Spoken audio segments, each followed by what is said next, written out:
গরিব আছে সেই উম্মতকে দিয়ে আল্লাহ রাসূলকে জোরে বলুন সুবহানাল্লাহ। আল্লাহ রাসূল পাক সাল্লাল্লাহু আলাইহি সাল্লাম কোনদিন খেতে খাই না, পেটের পাথর বেঁধে বেঁধে উম্মত কি খাবে কিভাবে হয়েছে কি আমার মায়ার নবী দয়ার নবী, সেই জন্য পাথর বেঁধে বেঁধে লোকের উম্মতদের পানে পানে চেয়েছে ঘুরি ঘুরি ঘুরে ঘুরে ঘুরে ঘুরে বেশ জোরে বলুন সুবহানাল্লাহ। সেই রাসূলুল্লাহ সাল্লাল্লাহু আলাইহি ওয়াসাল্লামের শানে শোনা যাবে না ভাই, সেই রাসূলুল্লাহ সাল্লাল্লাহু আলাইহি ওয়াসাল্লামের শানে শোনা যাবে না। মনে রাখবেন এই দুনিয়ার জমিনে যদি আল্লাহর নবীর আলোচনা যদি না শুনেন, হে নওজোয়ান যুবকেরা তরুণেরা, আল্লাহর নবীর ভালোবাসার কথা যদি না শুনেন, হে নওজোয়ান যুবকেরা তরুণেরা, আল্লাহর নবী সাল্লাল্লাহু আলাইহি ওয়াসাল্লামের দেখানো মতপথ যদি না ধরে থাকেন, হে নওজোয়ান যুবকেরা আপনি যখন মরবেন যদি বেঈমান হয়ে মরণ হয়, কিয়ামতের ময়দানে আমাদের নবী সাল্লাল্লাহু আলাইহি ওয়াসাল্লামের শাফাআত ছাড়া আদম নবী পর্যন্ত জান্নাতে যেতে পারবে না। আমাদের নবী সাল্লাল্লাহু আলাইহি ওয়াসাল্লামের শাফাআত ছাড়া মুসা নবী জান্নাতে যেতে পারবে না। আমার নবী সাল্লাল্লাহু আলাইহি ওয়াসাল্লামের শাফাআত করতে অনুমতি অনুমতি অনুমতি আমার নবী অনুমতি দিলে তবে যাবে। আল্লাহর নবীর সুপারিশ ছাড়া হযরত ঈসা আলাইহিস সালাম জান্নাতে যেতে পারবে না। আল্লাহর নবীর সুপারিশ ছাড়া আমাদের নবী দয়ার নবী পরদাদা ইব্রাহিম আলাইহিস সালাম পর্যন্ত জান্নাতে যেতে পারবে না।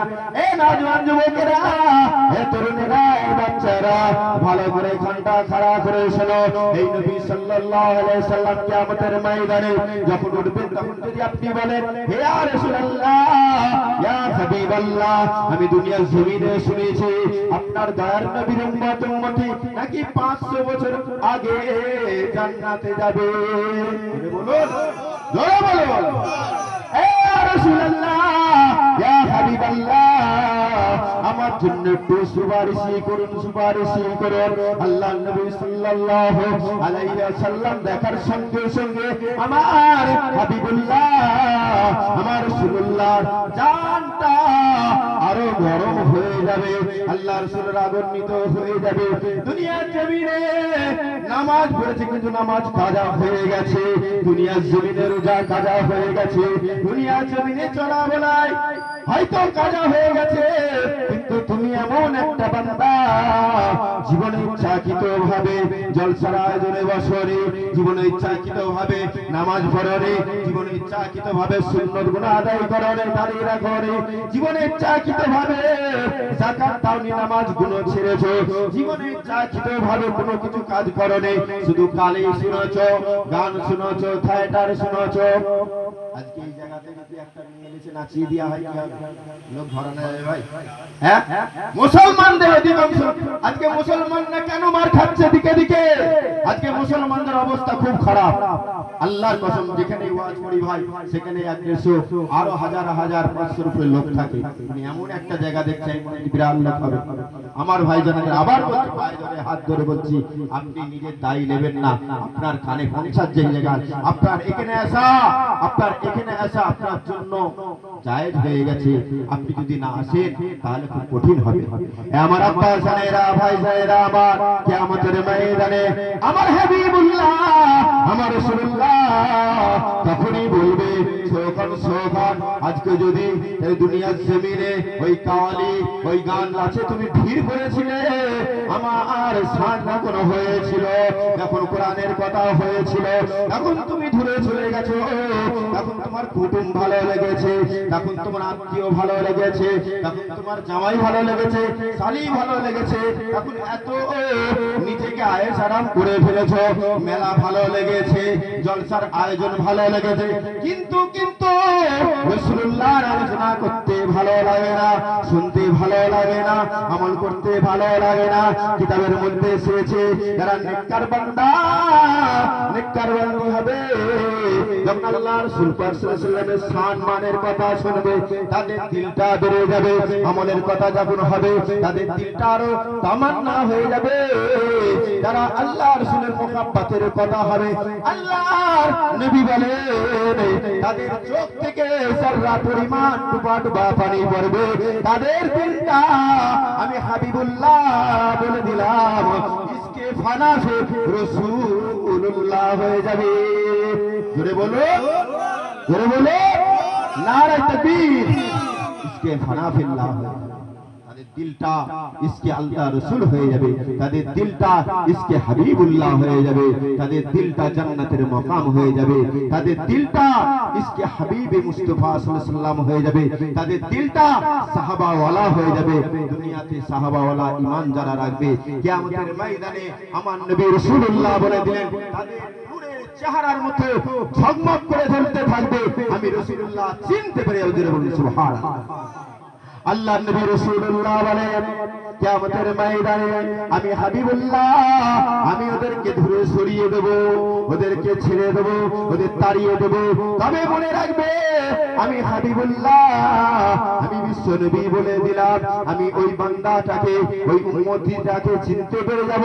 দুনিয়ার জমিনে যাদের বিশ্ব নবী সম্মান আলোচনা যখন হয়, বিশ্ব নবী সাল্লাল্লাহু আলাইহি সাল্লামের ইজ্জত যখন আলোচনা হয়, আল্লাহ রাসূলের সাল্লাল্লাহু আলাইহি সাল্লামের সম্মান খানা যখন আলোচনা হয়, জাহান্নামের কথা হয়, তারা আমলটা যাদের কমজোরি ছিল আমলটা আরো আরো বেড়ে যায়। জোরে বলো আমলটা বেড়ে যায়। হয়তো গুনাহ করতো, গুনাহ আর করবে না। হয়তো দাড়ি রেখেছিল, দাড়ি রাখে নাই, আর কালকে থেকে ফজর থেকে নামাজ পড়ে দাড়ি রাখা শুরু করে দেবে। হয়তো তাদের গুনার মধ্যে তাস খেলা বিভিন্ন ভাবে ভগ্ন ছিল, কিন্তু এখান থেকে এমন ভাবে তওবা করে নিয়েছে, তওবাতুন নাসুহা। আল্লাহ পাক দিলে দিলে বলেন আমি তোমার খবর জানি, আজকে হ্যাঁ বলবে, কালকে আবার সেই আমলনামা তুলে দেবে। আজকে আলেম ওলামাদের ওয়াজ শুনবে, কালকে আবার যে না বলবে। কিন্তু আমি রাসূলুল্লাহ সাল্লাল্লাহু আলাইহি ওয়াসাল্লাম আমি জানি, আমি হাবিবুল্লাহ জানি তোমার দিলের খবর, আমি আল্লাহ জানি।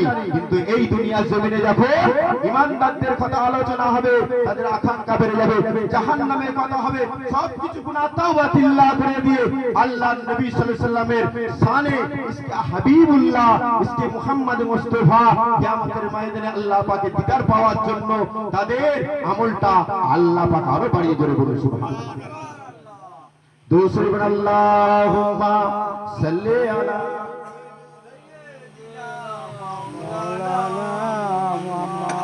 আমার আব্বা জানেরা এই নওজোয়ান যুবকেরা বেশিক্ষণ টাইম নেব না, বক্তা চলে দু একটা কথা বলে ছেড়ে দেব।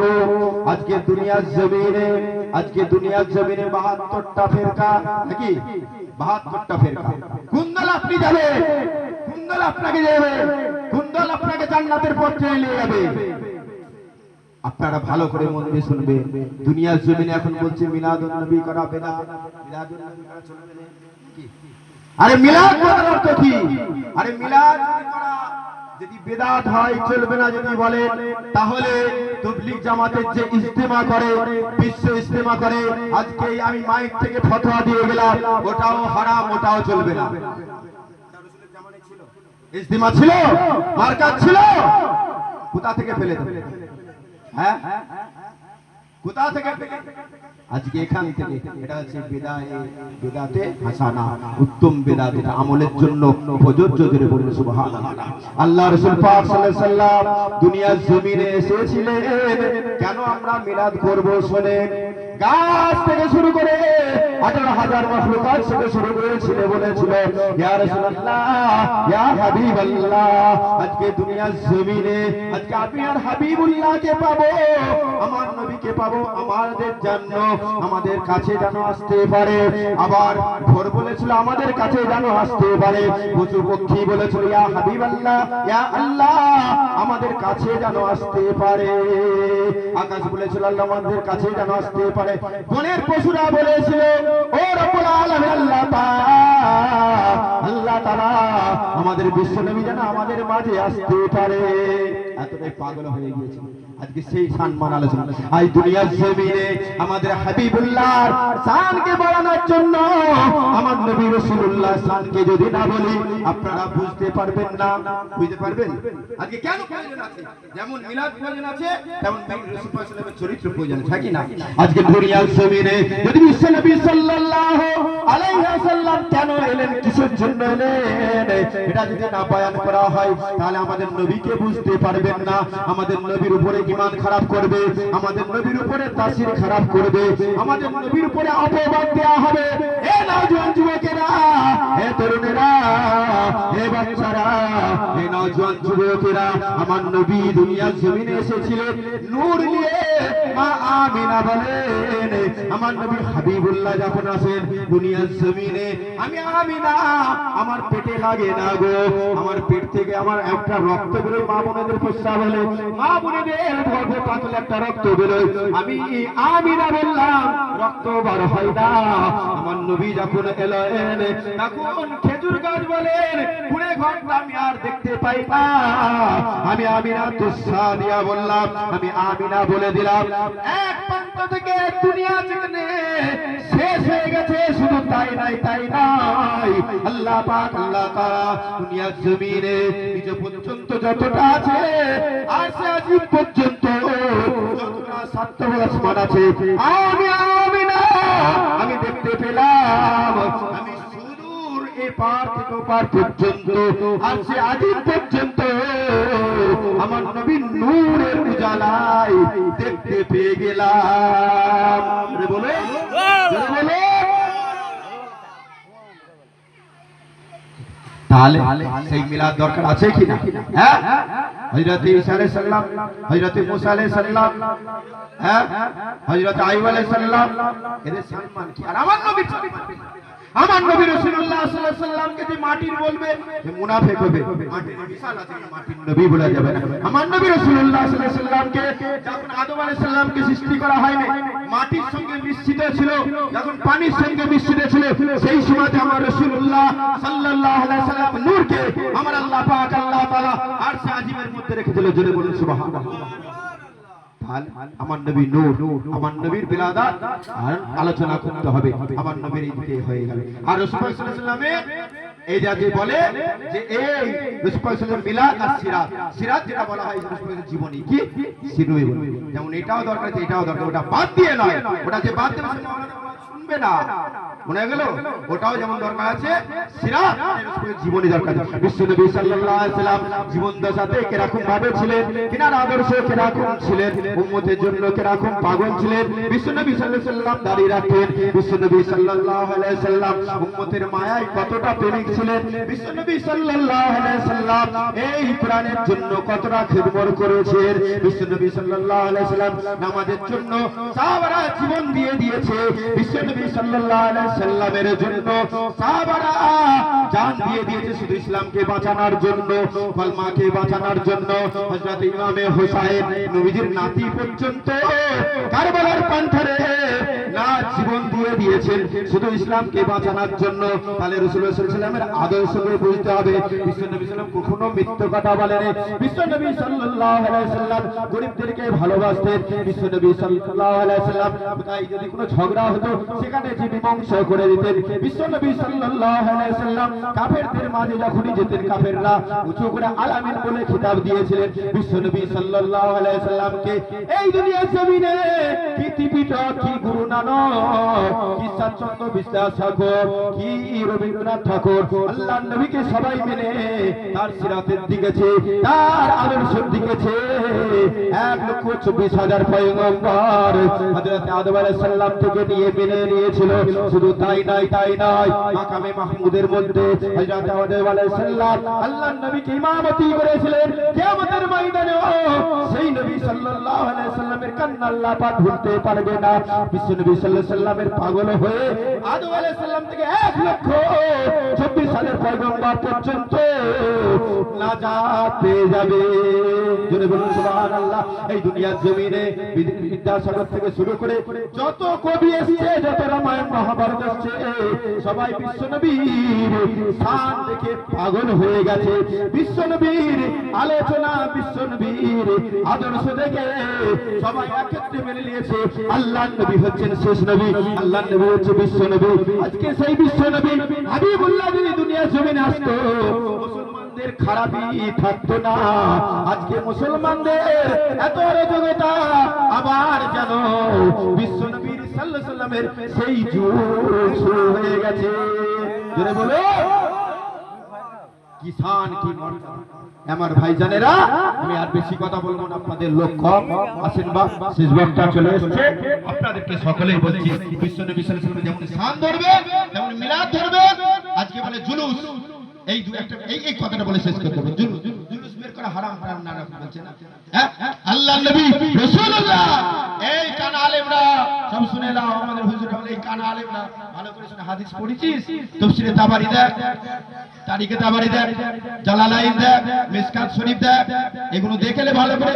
কানা ইমামগুলো, কানা মাওলানাগুলো, হ্যাঁ, আল্লাহর নবী দুনিয়ার জমিনে যখন এসেছিল কাফেররা পতন করেছিল।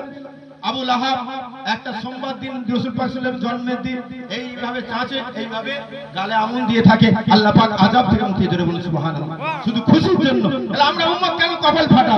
এসব বিদাতীদের যে ওহাবী ইমামদের সাথে মিশবে না, মাওলানাদের সাথে মিশবে। সাল্লাল্লাহু আলাইহি ওয়াসাল্লাম মক্কা থেকে মদিনা শরীফে গিয়েছিল, কাফেররা তাড়িয়ে দিয়েছিল, ছোট ছোট বাচ্চা আল্লাহর নবীকে পেয়ে খুশিতে তালাল বদরু আলাইহিল্লাহ বলেছিল, জোরে বলুন সুবহানাল্লাহ। তাহলে তারা করেছিল, আমরা করব না কেন? হ্যাঁ, আজকে এই বিদাতি আলেমদের সাথে মিশবে না। এবারে পতাকার কথা যেটা বলতেছি, এই জুলুস বের করা হারাম বলেন? হ্যাঁ, আল্লাহর নবী সাল্লাল্লাহু আলাইহি সাল্লামের পতাকা ছিল কালো বর্ণের। হযরত আলী রাদিয়াল্লাহু তাআলা আনহু যুদ্ধের ময়দানে খুশির সঙ্গে এই পতাকা উড়িয়েছিলেন, জোরে বলুন সুবহানাল্লাহ। তাই বিশ্বনবীর স্থানে, ইসলামের স্থানে আজকে যদি আমরা পতাকা উড়িয়ে থাকি, আজকে যদি আমরা বিশ্বনবীর সম্মান ধরার জন্য আমরা যদি এই স্থানে এই যদি জুলুস বের করি, এটা আমাদের জন্য নাজাতের জারিয়া হয়ে যাবে। বিশ্বনবীর খুশির জন্য আমাদের জন্য আল্লাহ পাক এই আমলটাকে কবুল করে নেবেন, জোরে বলুন সুবহানাল্লাহ। এই আমল ছাড়বে না ভাই, যেই যাই বলে এই খুশিকে ধরে থাকবে, এই মিলাদকে ধরে থাকবে, এই সম্মানকে ধরে থাকবে, সাহাবারা যে পথে চলেছিল সেই পথকে ধরে থাকবে। একবার ধরে শুনুন, আল্লাহুম্মা সাল্লি আলা। ওরে ও ভূমি মদিনার মাটি, ওরে ও ভূমি মদিনার মাটি, দুই দিকে দুই সাথী হাই, বিছখানে আমার নবী জিন্দা শুয়ে রয়। বলুন সুবহানাল্লাহ। আজকে সাহাবারা কি পথ পেয়েছে? আল্লাহর নবীকে ধরেছিল বলেই তো, হ্যাঁ, সিদ্দিক উপহার পেয়েছে, আবু বকর, উমরে ফারুক নবীর উপাধি পেয়েছে, হ্যাঁ, হযরত আলী রাদিয়াল্লাহু তাআলা আনহু সাইফুল্লাহ আল্লাহর তরবার উপাধি পেয়েছে, জান্নাতের পতাকা পেয়ে গেছে, জান্নাত সার্টিফিকেট পেয়ে গেছে, যারা বলুন সুবহানাল্লাহ। আজকে বিশ্ব নবীকে ধরেই তো একদিকে আবু বকর, একদিকে উমর আছে নাকি, সাক তারা জান্নাতি।